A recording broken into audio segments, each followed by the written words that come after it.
Rachel का एक millionaire neighbour था जिसे वो बहुत टाइम से लाइक करती आ रही थी। ये दोनों करीब आने लग गए, पर आरिस की कुछ रीजंस थे। इसकी वजह से वो किसी भी लड़की के पास नहीं जाता था। क्या एक दूसरे से प्यार कर पाएंगे, ये हम आज की हमारी मूवी थ्रू माई विंडो, ये 2022 की एक स्पेनिश मूवी में देखेंगे। अगर आपको वीडियो अच्छा लगता है तो प्लीज इसे लाइक और कमेंट जरूर कर दीजिएगा। बिना किसी तरीके एक्सप्लेनेशन स्टार्ट करते हैं। मूवी स्टार्ट होती है और हमारी मेन कैरेक्टर रेचल हमें अपनी स्टोरी बता रही थी।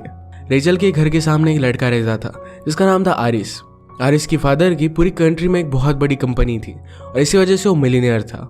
उन्हें 3 बेटे थे और उसमें से आरिस उसे बहुत ही ज्यादा अच्छा लगता था। वो आरिस से पूरी तरीके से ऑब्सेस्ड थी। वो इंटरनेट पर उसकी फोटोज निकालती और जब वो खिड़की में आता तो उसे वो देखते रहती। पूरी कहानी की शुरुआत रेचल के वाईफाई बंद पड़ने से हुई। रेचल अपने वाईफाई को कनेक्ट नहीं कर पा रही थी। उसने खिड़की से बाहर देखा तो आरिस का ब्रदर ये उसका वाईफाई यूज कर रहा था। ब्रदर को लग रहा था कि रेचल ने आरिस को उसके वाईफाई का पासवर्ड दिया और इसके लिए उसे थैंक यू कहता है। एक रात रेचल के घर के बाहर गाने चल रहे थे। उसने देखा तो आरिस वहां पर हैंग आउट कर रहा था। रेचल ने कहा कि इस तरीके से वाईफाई चुराना अच्छी बात नहीं है, म्यूजिक बंद करो और यहाँ से चले जाओ। आरिस कहता है कि जो मुझे अच्छा लगता है मैं वही करता हूँ, पर फिर भी उसने म्यूजिक बंद कर दिया। रेचल का हाई स्कूल में एक बहुत ही अच्छा फ्रेंड है जिसका नाम है योशी। योशी उसे बहुत ही लाइक करता है, पर रेचल सिर्फ उसे एज अ फ्रेंड ही देखती है।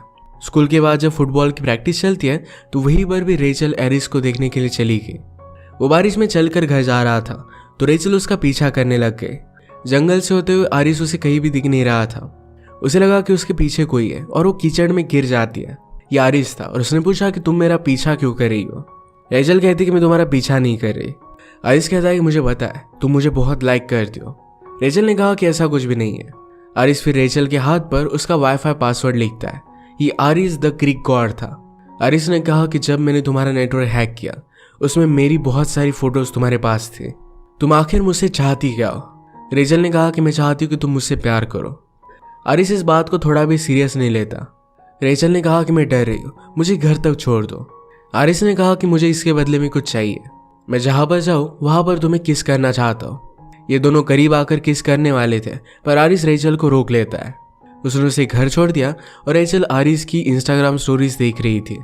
उसकी मदर ये सब नोटिस करती है और कहती कि आरिस बहुत हैंडसम है। रेचल ने कहा कि हम दोनों के बीच में ऐसा कुछ भी नहीं है, वैसे भी वो एक मिलियनियर है, हम दोनों के बीच में कुछ भी हो नहीं सकता। रात में आरिस अचानक से रेचल के रूम में आ गया था। रेचल डर गई। आरिस कहता है तुम्हारा वाईफाई बंद पड़ गया था तो इसी को ऑन करने के लिए मैं आया। रेचल कहती कि मैं पुलिस को कॉल करूंगी। आरिस कहता है कि तुम ऐसा कुछ भी नहीं करोगी। उसके वो करीब आ गया। उसके साथ वो इंटीमेट होने लग गया, पर अगले ही मोमेंट पर चला जाता है। वो जाते जाते उसे विच बुलाता है क्योंकि रेचल के हेयर्स हमेशा बिखरे हुए होते हैं।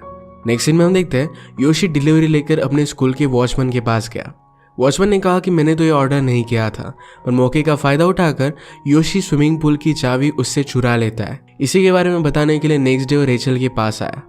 ये दोनों बात कर रहे थे तभी आरिस भी वहां पर आ गया। रेचल छिपने की कोशिश करती है, पर आरिस को पता था कि वो यहीं पर है। उसने कहा कि हमने एक क्लब में पार्टी रखी है, अगर तुम आना चाहती हो तो आ सकती हो। योशी जेलस होकर कहता है कि मैं इसका बेस्ट फ्रेंड हूँ और फ्यूचर हस्बैंड। आरिस ने कहा कि अगर तुम इसे लाना चाहती हो तो ला सकती हो। योशी इसमें ज्यादा इंटरेस्टेड नहीं था, पर फिर भी रेचल चली जाती है।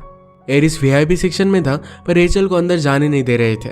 आरिस का छोटा ब्रदर गार्ड को समझाने की कोशिश करता है, पर फिर भी गार्ड मानता नहीं। आरिस का फिर बड़ा ब्रदर आया और रेचल को अंदर लेकर जाता है। आरिस क्लब के बाहर हैंग आउट कर रहा था। आरिस रेचल को देखकर सरप्राइज था। रेचल डायरेक्टली उसके पास आकर उसके साथ इंटीमेट होने लग गई। अचानक से वो भी उठकर चली जाती है। आरिस ने उसके साथ कल रात जो किया था ये उसका ही बदला था। इसके बाद वो आरिस के छोटे ब्रदर के साथ हैंग आउट कर रही थी।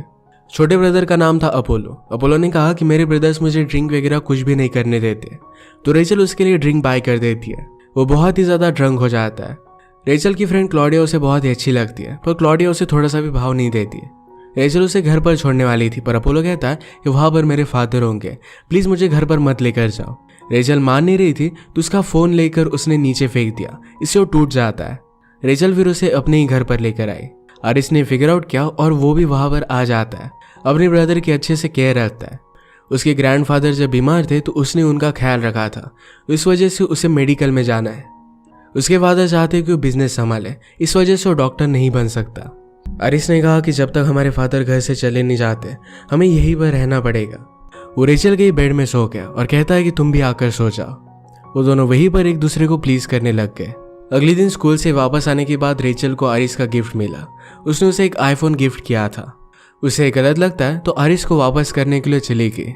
आरिस किसी और लड़की के साथ बात कर रहा था। रेचल ने कहा कि क्या तुम हर एक लड़की के साथ यही सब करते हो? मैं और लड़कियों की तरह नहीं हूँ। आरिस उसके करीब आ गया पर रेचल वहां से जाने लग जाती है, पर अपना माइंड चेंज कर उसे किस कर लेती है। इसके बाद वो दोनों इंटीमेट हो गए। इंटीमेट होने के तुरंत बाद आरिस अपना गेम खेलने लग गया। उसे पूरी तरीके से इग्नोर कर देता है। रेचल को इस बात पर गुस्सा आ गया और वहां से चली जाती है। रेचल का नेकलेस आरिस के पास ही रह गया था। वो बहुत ही ज्यादा अपसेट थी। अगले दिन आरिस रेचल के नेकलेस के साथ फोटो निकालकर उसे सेंड कर देता है। ये लेने के लिए रेचल फिर से उसके घर पर गई तो वहां पर पार्टी चल रही थी। उन दोनों के बीच में बहुत ऑकवर्डनेस था। वो गेम्स खेल रहे थे और मस्ती करते करते सब लोग पूल में चले गए। कपड़े सुखाने के लिए आरिस रेचल को अपने रूम में लेकर जाता है। उसका नेकलेस उसने उसे पहना दिया। इसके बाद वो दोनों फिर से इंटीमेट हो गए। इसके बाद भी आरिस वहां से भागने की कोशिश करता है। उसके घर वालों को भी पता था कि हमेशा वो यही करता है। उसके बड़े ब्रदर की गर्लफ्रेंड ने रेचल को कहा कि आरिस किसी काम से बाहर गया है, तुम्हें भी यहाँ से चले जाना चाहिए। इस सब से रेचल को बहुत ही ज्यादा बुरा लगा। उसे सपोर्ट की जरूरत थी तो योशी को बुला लेती है। योशी ने कहा कि अगर तुम उसके बारे में बात करना चाहते हो तो हम कर सकते हैं। रेचल ने कहा कि मैं बहुत बड़ी पागल थी, वो फिर से आरिस के पास वापस नहीं जाने वाली। रेचल का मूड अच्छा करने के लिए उसकी फ्रेंड उसे एक पार्टी में बुलाती है। पार्टी में किसी और ने आरिस को भी बुला लिया था। रेचल उसे जेलस फील कराने के लिए योशी के साथ डांस करती है। इसके बाद वो स्विमिंग पूल में चले गए। रेचल ने कहा कि हम दोनों साथ हैं। उसे बहुत ही अच्छा लग रहा था। योशी की वो बहुत ही करीब थी तो उसे भी फीलिंग्स आने लग गई थी। घर पर आने के बाद आरिस वाईफाई को कनेक्ट करने की कोशिश करता है, पर इसमें रेचल ने गालियां लिखी थी।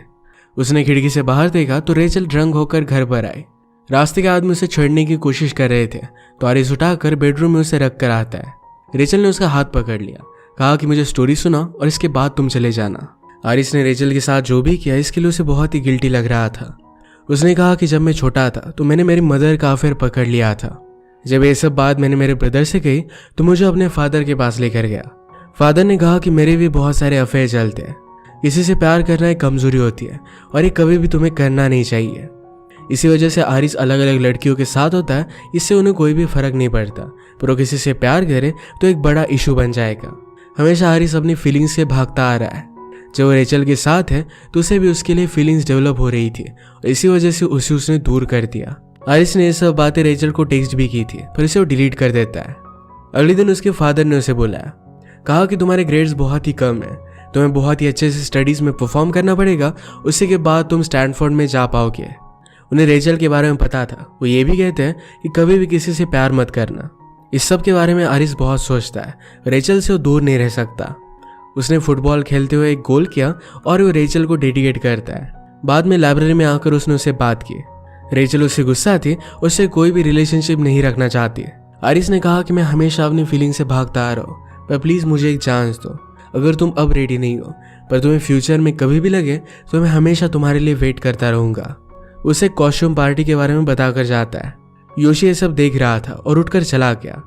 रेचल ने कहा कि आरिस सॉरी कह रहा था, पर योशी कहता है कि अगर तुम फिर से उसके पास चली गई तो मैं तुम्हारा फ्रेंड नहीं रह सकता।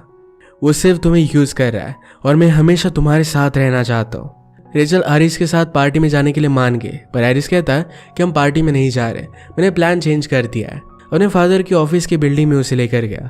ऊपर एक हेलीपैड था जहाँ से वो सब कुछ देख सकते थे और वहीं पर उसने डिनर प्लान किया था। रेचल ये देखकर सरप्राइज थी। आरिस कहता है कि मैं सरप्राइज देने के लिए मास्टर हूँ, जैसे तुम राइटिंग की मास्टर हो। जब भी उसके रूम में आता था तो उसकी राइटिंग उसने पढ़ी थी। ये सब रेचल को बहुत पसंद आया और दोनों इंटीमेट हो जाते हैं। इसके बाद इनकी रिलेशनशिप बहुत अच्छे से चल रही थी। एक रात आरिस जब अपनी फैमिली के साथ डिनर कर रहा था तो उसके फादर फिर से कहते हैं कि उसे स्टैनफोर्ड जाना पड़ेगा। आरिस कहता है कि मैं आपका बिजनेस नहीं संभालना चाहता। इस बात से फादर बहुत ही ज्यादा गुस्सा हो गए। वो कहते हैं कि तुमने कभी भी लाइफ में स्ट्रगल नहीं किया है, इसी वजह से ये सब बातें कर रहे हो। आरिस गुस्सा हो गया और वो भी मेहनत कर सकता है ये प्रूव करने के लिए रेचल जहां पर काम करती थी वहीं पर उसने जॉब ले ली। उसका ब्रदर ये बात नोटिस कर लेता है। उसने आरिस और रेचल को एक साथ काम करते हुए देखा और इसका बदला लेने का वो डिसाइड करता है। आरिस के ऑफिस में एक बहुत बड़ी पार्टी थी जहां पर रेचल को इन्वाइट करता है। आरिस के फादर रेचल को देखकर कहते हैं कि तुमने तो ऑफिस ऑलरेडी देख ही लिया है, क्योंकि हेलीपैड पर उन्होंने जो भी किया था इसका वीडियो फुटेज उन्होंने देख लिया था। आरिस के बड़े ब्रदर ने कहा कि आज की केटरिंग की सर्विस अच्छी नहीं है। उसने जानबूझकर रेचल को जलील करने के लिए उसी की मदर को हायर किया था। इस तरीके से उसका मजाक बनने के बाद रेचल वहां से गुस्से में जाने लग गए। ब्रदर ने आरिस को कहा कि सिर्फ फादर को चिढ़ाने के लिए तुम ये सब कर रहे हो, तुम्हें रेचल को कभी भी यहाँ लाना नहीं चाहिए था। जो भी हुआ इस बात से वो दोनों बहुत अपसेट थे। काम पर आरिस रेचल से बात करता है। उसने कहा कि अगर तुम मेरे साथ नहीं रहना चाहती तो कह दो, मैं तुम्हें फिर से कभी भी नहीं दिखूंगा। इनका पहले प्रॉम में साथ जाने का प्लान था, ये भी रेचल कैंसिल कर देती है। जो भी हुआ इसके लिए रेचल ने अपनी मदर को सॉरी कहा। वो कही थी कि मैं बहुत फूल हूँ, मेरी और आरिस की रिलेशनशिप कभी भी वर्क नहीं करने वाली थी। मदर ने कहा कि तुम्हें इस तरीके से नहीं सोचना चाहिए। रेचल के फादर भी एक राइटर थे, उन्होंने एक बुक लिखी थी पर वो कभी पब्लिश नहीं हुई। रेचल को इसके लिए हमेशा बहुत बुरा लगता था, पर मदर ने अब कहा तुम्हारे फादर कभी भी किसी पब्लिशर के पास गए ही नहीं क्योंकि वो बहुत डरते थे। इस तरीके से तुम्हें कभी भी डरना नहीं चाहिए, लाइफ में जो चाहिए वो पा लेना चाहिए। मदर की बात सुनकर रेचल आरिस से मिलने के लिए गई, पर आरिस के फैमिली मेंबर उसे उससे मिलने नहीं देते। आज प्रॉम था तो वहां पर वो अकेले ही जाती है। अपोलो कंटिन्यू रेचल के फ्रेंड क्लॉडिया के पीछे पीछे था, उसे भी वो अच्छा लगने लग जाता है। रेचल को मनाने के लिए आरिस आ रहा था, पर रास्ते में उसे योशी मिलता है। योशी ने कहा कि तुम रेचल को इस तरीके से ट्रीट नहीं कर सकते, वो बाकी लड़कियों की तरह नहीं है। आरिस योशी को अकेले में स्विमिंग पूल के पास लेकर गया। आरिस ने कहा कि मैं उससे बहुत प्यार करता हूँ, उससे दूर जब होता हूँ तो मैं सांस नहीं ले पाता। योशी को यह सब सुनकर गुस्सा आ रहा था। आरिस कहता है कि तुम्हारा पूरा गुस्सा निकाल लो, तुम चाहो तो मुझे मार भी सकते हो। योशी सचमुच में उसे पुश कर चला जाता है। आरिस स्विमिंग पूल में गिर गया और पानी में क्लोरीन था जिससे वो एलर्जिक है। उसे वो बाहर निकलने की बहुत कोशिश करता है पर वो कर नहीं पाता। योशी भी रेचल के पास चला गया। वो कहती कि तुम ही मेरे सबसे अच्छे फ्रेंड हो। योशी ने कहा कि आरिस तुमसे मिलने के लिए आया हुआ था, मैंने उसे स्विमिंग पूल में पुश कर दिया। ये सुनने के बाद रेचल जल्दी से आरिस को बचाने के लिए चली गई। उसकी हालत बहुत ही ज़्यादा खराब हो गई थी और हॉस्पिटल में उसे एडमिट किया जाता है। जब तक आरिस को होश नहीं आया तब तक रेचल उसके पास ही थी। रेचल ने आरिस के फादर से बात की। आरिस को अपनी लाइफ जीने का पूरा हक है, इस बात को लेकर उन्हें वो कन्विंस कर देती है। आरिस को होश आया तो रेचल को देखकर वो बहुत खुश था। ये दोनों अब एक दूसरे से कभी भी जुदा नहीं होंगे। आरिस को हमेशा से डॉक्टर बनना था तो उसके फादर भी उसे सपोर्ट करते हैं, पर इसके लिए उसे एक अलग कंट्री में जाना पड़ता है। रेचल आरिस को एयरपोर्ट पर छोड़ने के लिए आई तो आरिस कहता है मैंने जानबूझकर तुम्हारे वाईफाई का पासवर्ड चुराया था क्योंकि मैं तुमसे बात कर सकूं। वो भी पहले से उसे बहुत लाइक करता था। एक दूसरे से दूर रहना इनके लिए हार्ड था। रेचल कहती है प्यार में हार्डशिप तो आती ही रहती है। जब भी आरिस का ब्रेक आता तो रेचल को सरप्राइज करने के लिए पहुंच जाता। एक दूसरे से बहुत प्यार करते हैं और कितने भी प्रॉब्लम आ जाए ये दूर नहीं रह सकते। इसी के साथ ही मूवी एंड हो जाती है। अगर आपको एक्सप्लेनेशन अच्छा लगा तो प्लीज़ इसे लाइक और कमेंट जरूर कर दीजिएगा। बहुत सारी मूवीज़ लेकर आते रहते हो तो प्लीज़ चैनल को सब्सक्राइब कर दीजिए और बेल नोटिफिकेशन आइकन दबाना मत भूलिएगा। हम फिर से मिलेंगे और एक नई मूवी के साथ, तब तक के लिए थैंक यू और आप अपने आप का ख्याल रखिए।